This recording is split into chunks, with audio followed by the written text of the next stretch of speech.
Ito kakwento, niraise lang natin yung concern natin. Ito sir. Ito. Oh, tumatama siya dito. To. Yan. Tama siya doon. So ito yung rubber kasi may butas.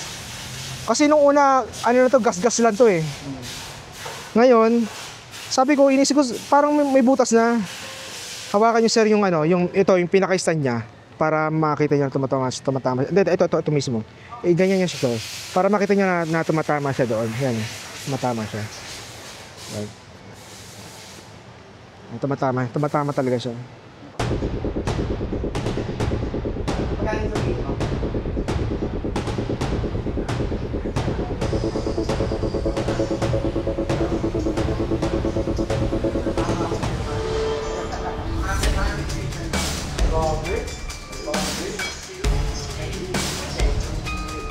Kakwentuhan, magpapa-PMS tayo. Second PMS natin. Ngayong araw, kung makikita nyo yung panahon natin ay makulimlim, maulan na panahon. Second PMS, kailangan na natin kasi naka 1,600 kilometers na po tayo, kakwentuhan. Kasi yung voucher natin, yung second PMS natin ay 1,500. So lumagpas na tayo. So hindi na natin hayang mawala pa yung araw na ito para sa ating second PMS. So may nakausap na tayo doon sa Bristol, Caloocan.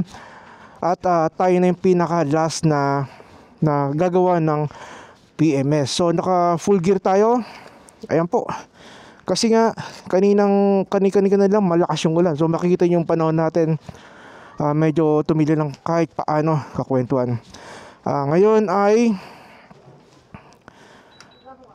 maglalabas tayo ng motor sa ganitong kakipot na parking natin, no? Ayan.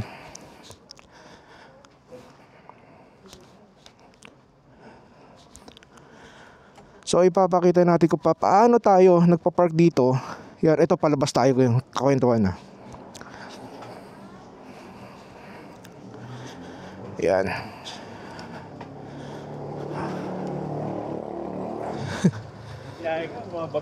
Oo, pa PMS.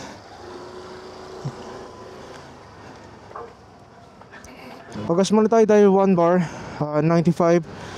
Ang ating odo ay 1,641. Ang second PMS required ay 1,500. Siguro okay pa naman yan. Ayan. Ang gas nila dito ay 49.95. Premium yan, kakwentuhan. Yan ang kagandahan dito. Pagbukas mo ng cover, so ayun na kagad. Kasi yung iba kasi may cover pa, no? Bubuksan yung cover, tapos meron pang isang cover. So ito, isang purpose lang. Pagbukas, okay na. So dapat naka-turn on yung electricity ng Zontes 400G. Dandaan lang tayo dito, kwentuhan. Yan, mas lalo na madulas yung ating kalsadaan dito sa hindi lang mahirap. Ayun ang mga jeep, no? Pag may pumara talagang hihintuan na kahit alanganin yung yung pwesto nila. This is another day, another kwento, kakwentuhan, no?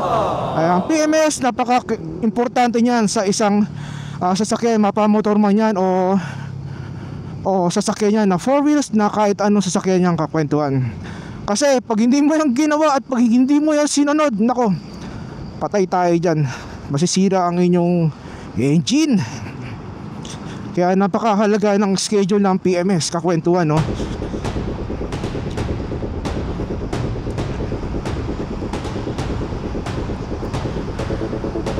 Time check 2:53 ng hapon. At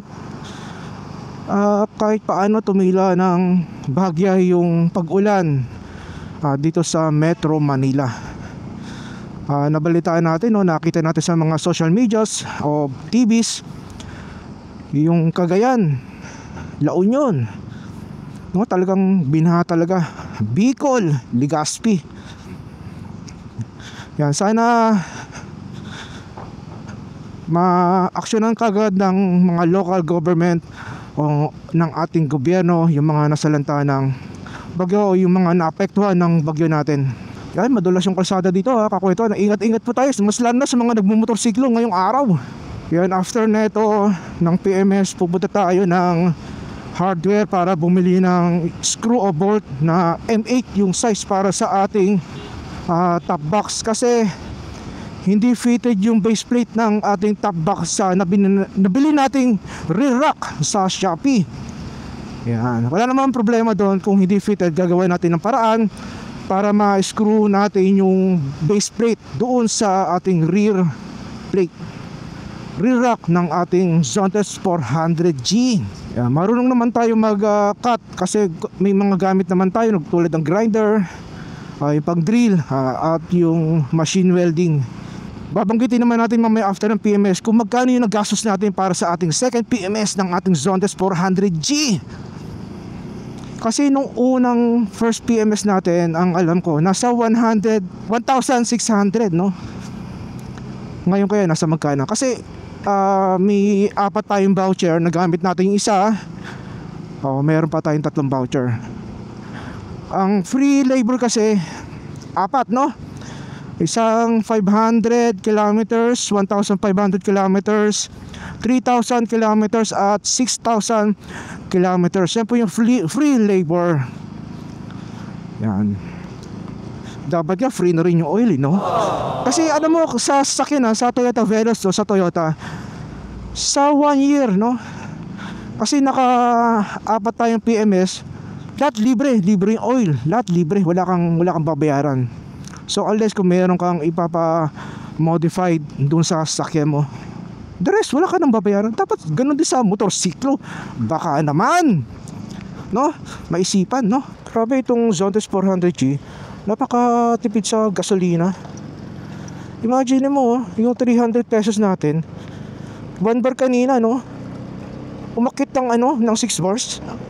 Wow, grabe naman tipid na ito. Kaya nga love na love ko tong Zontes 400G natin, eh. Sana all. Alright, malapit na tayo sa Bristol o Zontes, Caloocan.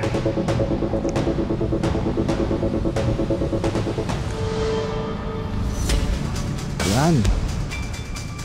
Kanina tumawag nga tayo. Meron pang nakapila na isa na big bike. Hopefully tayo na yung tayo na yung next. Kung hindi pa natatapos yung big bike na yan.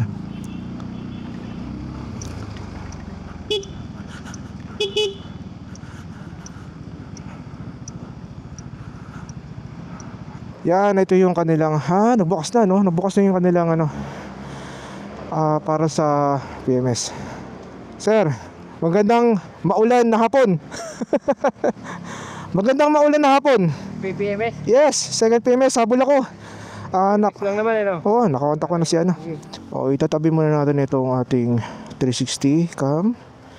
So, ilagay natin yung protective lens. Yan, napakahalaga yan. Ito po, mukhang wala na nagpapa-PMS. So, 1, 2, 3, 4, 4. So, meron pa sa loob. So, duktong yan sa likod. Duktong yan sa likod, no? Ayan, duktong daw sa likod. Pero medyo maiksi lang kasi dito, eh. Maiksi. Maiksi yung lifter. Maiksi yung lifter. Okay. Ito kahit sa likod mahahaba. Okay. So, kaya... Pang big bike talaga yun. Okay. Sige, ito. Kaya tulad ako. Hindi abot din dito. So, doon talaga pang big bike. Kasi ganyan yun sa lolo. Alright. Okay. Sige. Salamat, sir. First PMS, ha? Oo. Second PMS. Ito, ba't na yung Sa? Sige. Yan. Bumili tayo ng brake cleaner. Kasi wala raw silang brake cleaner, kaya dito tayo bumili sa katabi lang nila. Magkano po itong brake cleaner? 80 lang pala, sir. Magkano? 75. 75. Ito, boss. Isa lang naman kailangan mo, no? Okay. So, yun yung nakasalang na yung ating Zontes 400G. Pupunta tayo sa kabila, sa Bristol, kasi meron na daw silang booklet para sa voucher. Ayan. Kasi yung voucher na binigay na unang-una sa atin, hindi na rin nila tatanggapin, no? Kasi ang labor fee para na sa 500. Kasi pag hindi tinanggap to, magbabayad tayo ng 500 pesos. Magandang umaga. Hapon pala. Magandang maulan na hapon. Uy. May Zontes dito, 3. Umulan ng Zontes Muli ng Zontes, oh. Rainy. Ayan. Yan, kakwentuhan, no? Marami. Available lahat yan. Yan, available lahat. Black and green. Yung green, wala pa talaga, no? Yung Bristol 180. Yeah. Ito na yun. May camera yung harap niyan, sir. Ay, may camera na. Wow. Ito yung ADX 180cc. Kakwentuhan, no? Kulay pula. Yan, tama-tama yung punta natin dito dahil may available na ADX 180. Makikita natin yung kanyang touchscreen. O, touchscreen na po ito? O ano? Ay, hindi pa rin. Actually, touchscreen yung disable. Boss, wala ka ta. Sige po. Okay. Ano po? Naka-disable yung touch. Pero touchscreen talaga siya. Yeah, sir, inalis na kasi. Talaga? Problema. Pag umulan. Para sa cellphone, ganun din naman eh. Parang nag-auto-touch siya, parang Yes. hihirapan siya. Yes, tama. Yan. Tama naman. Pero may option ba sila na i-enable yung touchscreen? Wala, sir. O talagang discretion ni Bristol, talagang i-disable yung touchscreen? Okay. Talaga, sir. Okay. Ayan. So makikita yung handlebar niya, no? Masyado siyang lumawak, no? Compared to sa 160 na ADX. So ganun, napakasimple pa rin ng kanyang mga button dito sa harapan. Yan, may TCS function siya, may mode siya dito. So okay, ganda naman na ito. So may kasama ng rear rack para sa inyong top box. Yan. So nakabaso siya. Ganda na ito ngayon So hindi natin alam kung ano yung ginamit na braking system dito. Ano to boss? Brembo ba yan? Brembo? Hindi siya Brembo. Yan, pero naka-spoke wheel siya. Naka-dual ABS naman. Yes, sir. Dual ABS, TCS remote. Okay, dual ABS, TCS yan. Okay. So umangas yung harapan, lumaki yung harapan, no? Pag malayo yung remote, wala. Yan. Ito sir, available naman. Yes, sir. Yan, available ang ADX 180. So may button dito, may switches, fuel, then yung seat compartment. So ito yun. Then ito, yan. So malamang alam nyo na yan. So itatapat nyo lang naman yan para ma-open yung fuel cover at seat compartment. Yung kanyang pipe. Okay, no? Okay, so hindi natin alam kung anong ginamit na braking system dito. Ang kanyang tire ay 13 inches. 13 inches, then sa unahan ay 14 na TCS. So naka-inverted fork suspension siya sa harapan. Ito meron din kulay puti na version ng ADX 180. Yan, meron na siyang camera, kakwentuhan. Hindi ko lang alam kung meron din siya sa likuran. Wala, no? Sa harapan lang siya merong camera. Actually, sir, may mga choices ka dyan. Marami. So 7 inches o 7.5. 7.5. Yan. So ito dinademo ni Sir. Marami tayong mga choices dito po. Yan. Anong ibig sabihin? Yung Choices ng pinaka-display ng panel gauge natin. Okay. So ito yung mga teams na teams. So mayroong 6 na teams. Depende sa mood. Kung ano yung gusto nyo. Kung saan kayo maging komportable habang buwabiyahe. May 6. So ito ganda. Talagang nagamit siya pag umandar. Bumibili siya o ganyan pa rin siya? Ganyan pa rin yun. Ganyan pa rin. Akala ko depende sa speed. Yan. Camera, sir. Yeah, ito yung camera napakalinaw. Wala lang siya sa likod no? Wala, sir. Wala, Sa front cam lang. Sa front cam lang siya. Okay, so very improving itong ADX 180. Bukod sa tumaas yung displacement, lumaki yung screen at nagkaroon na ng dashcam sa unahan lang po. Then adjustable pa rin naman siya, sir, no? Yes, sir. Manual. Manual siya, manual adjustment siya. Then ito yung kanyang ilaw. Yung DRL niya. Okay. Projector headlamp. So naka-projector headlamp na po siya, kakwentuhan. Yun. Yan, dinademo po sa atin ni Sir. Okay. Grabe, angas ng dating din, no? Yan. Tapos naka-dual tire siya. Adventure at touring. Dual sports yan. Compartment. Yun, ito yung compartment ng ADX 180. Malapad din ha. Anong kakasya dito, sir? Kasya lang din, sir. Mga Half face lang. Yung mga ordinary lang, sir. Okay, Pero okay. sa full face, di siya. So, alanganin siya. Okay. Yan. So, pero maluwag na rin yung kanyang compartment, no? Then, talagang kasama talaga yung yung bracket talaga. Kasama talaga yung bracket. Top box bracket. Top box bracket yan. Ganda ah. So, naka-spring siya. Yan. Alright. Ang ganda. Yun. So, ito po yung sound ng kanyang pipe. Yeah, ito yung taillight niya, no? Napaka astig din ng kanyang taillight. So, buo siya, no? Buo siya. Naka-integrate siya sa brake light.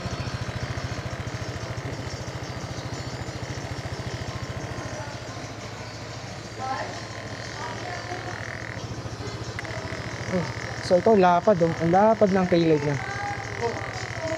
Yun.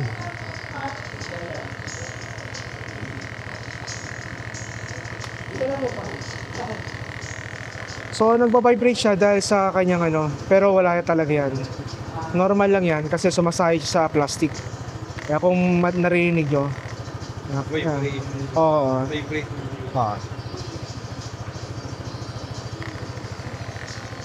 Yan, okay. So, may kulay blue na ilaw po dito. Sir, ilang tank capacity? Halos same lang, sir, ng ABS. 11. 11. Fuel. Yan, 11 liters. So, malayo-layo na yung marating yan, kakwentuhan. So, ito yung team. Marami po yan kakwentuhan, no? So, actually, naka-record po siya. So, ibig sabihin, yan, nagpo-function na po yung kanyang video sa front. Yan, kakwentuhan, no? Dito, available po ang ADX 180 dito sa Bristol, Caloocan. So, dalawang color yung available sa red and white. May black na, sir. May black din, pure black. Yan, ito yung puti. Kung makikita nyo, kakwentuhan, ganda naman. Ito yung ADX 160. Tama ba? Pagka-adventure kasi siya. Tama, 160. ATR 160. ATR. Kasi sa mga ordinary. Wala. Tsaka Anissa? Wala din yun. Yan, ito yung color black ng ADX 180. Yan, mapapansin nyo, sold na, no? Yan, ang daming zone test dito na 400G. Yan, nag-uumapaw ang stocks. Yan, may color black din, kakwentuhan. Kaya kung kayo ay napapaisip bumili ng zone test 400G, grabe talaga tong black na to. Grabe in love ko sa black na to. What the? Yan. Pag nasanay ka naman, hindi ka kumitigasan siguro. Kasi hindi ko aputi. Available ang zone test 400G dito, kakwentuhan. Ang dami. Tumitingin sila ng motorsiklo dito. Kaso manual. Lalo ko na yan. Sir Eugene. Hi, sir. Maunang ulan. Okay, maulan eh. Hirap mag long ride, sir. So, nakita niyo showroom, no? Daming zone test. Sa harapan, sa likod, meron din yung kulay black na sa likod. Pati yung ADX 180 kulay black na nasa likod din. Ito, may black din dito. So, nandun din. Meron din. Punong-puno sila dito. Kasi umuulan, no? Kaya, siyempre yung mga tao sa bahay, busy-busy sila. Pero may mga nagpupunta pa rin talaga dito. Tulad yung kanina doon, tumitingin talaga ng motorsiklo. Kakwentuhan na palitan na natin yung ating voucher. Booklet na yung tawag nila, booklet, warranty booklet. Yan, ganun pa rin naman. Nandun na yung mga detalye. At least booklet na, hindi na yung yung pieces na nasa ibang paper na kinakat natin. Ito talagang booklet. Kaya maganda rin. So yan, may mga customer sila ngayon dito na tumitingin ng motorsiklo kahit na nag-uulan ngayong araw, kakwentuhan. So second PMS natin, kakwento, malalaman natin yung kung magkano yung ating babayaran para sa second PMS natin. Ayan, no? Kaya grabe, talagang hinabol lang natin yung second PMS natin ngayon kasi nga nasa 1,600 na yung ating tinatakbo ng ating Zontes 400G.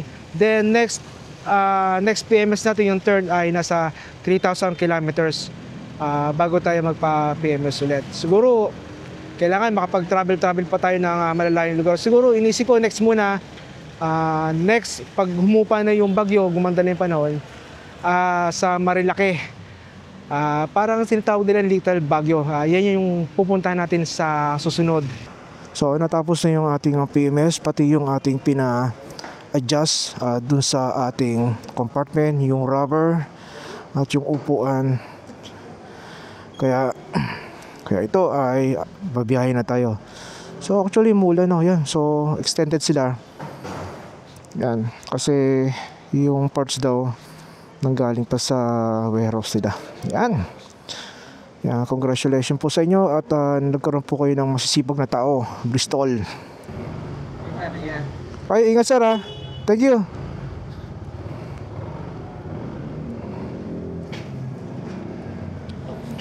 Opya. Oops.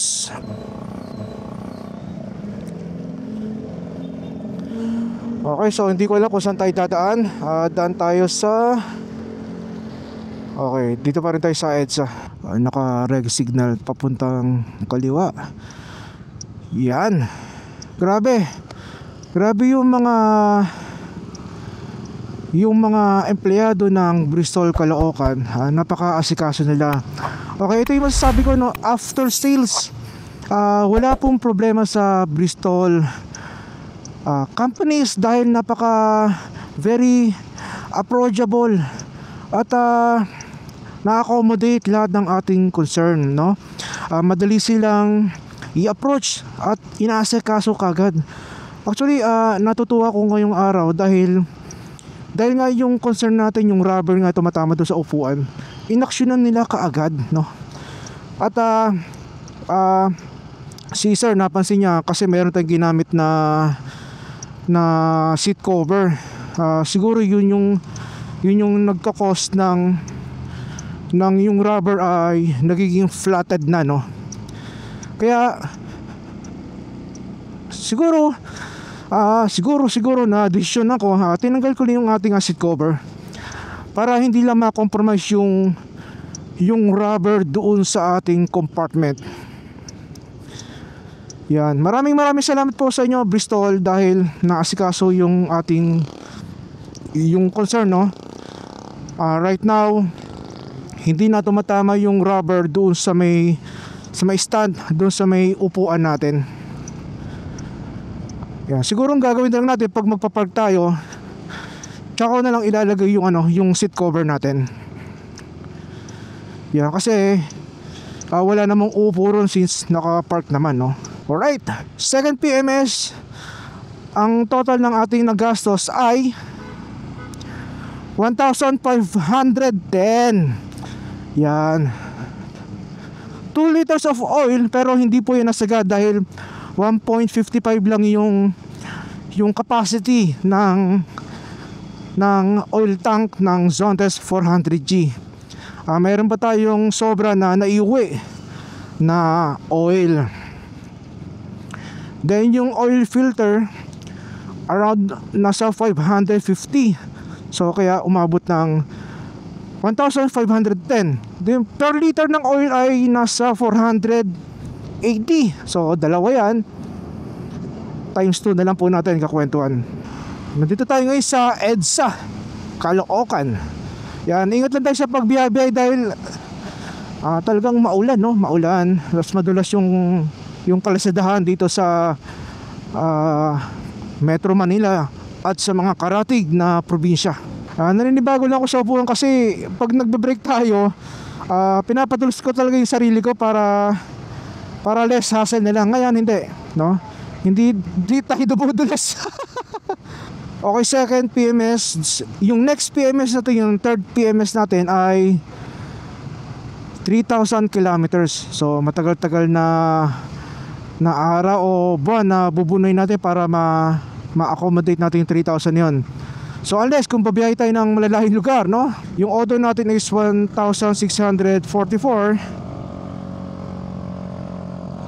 bago tayo nagpa second PMS. Woo, rat. Kala mo may nakipag-career. Yan, takbuhan lang natin dito ay ganyan lang. Kakwentuhan na dito sa EDSA, merong NCAP pa rin dito ha. Pag lumagpas ka, pag minintay mo yung beyond beyond 60 km/h, naku, huhuli ka yan, sigurado yan. So ewan ko na pag ganitong may mga pag-ulan-ulan sa lansangan. Doon nga pala sa mga may lumang coupon,